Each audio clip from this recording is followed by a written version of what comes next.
Sveiki, mes šiandien filmuojam klausimėlį. Ar žinote, kiek metų sukanka po 1991 metų sausio 13 įvykio? 35. Gerai, teisingai. Ačiū. Ką jums reiškia sausio 13? Sausio 13 tai pasitikėjimas už mūsų šalį, kokie mes esame stiprus. Man sausio 13 reiškia pergalę prieš visus. Gerai, dėkui labai. Galbūt žinai, kas iš tavo giminės dalyvavo sausio 13? Mano senelis ir močiutė. Kaip sausio 13 yra minima dabar? Per sausio 13 dedamos žvakutės.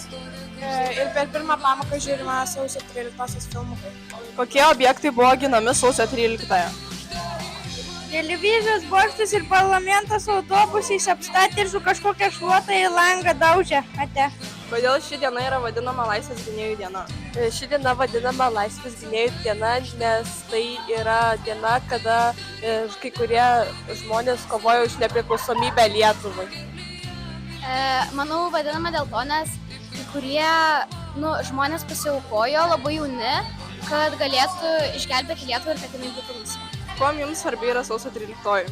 Manau, jis svarbi, nes daug žmonių mirė dėl šios šalies ir manau, kad reikia gerbti ir būti dėkinga, kad mes turim šią šalį ir dar esame lietuviai.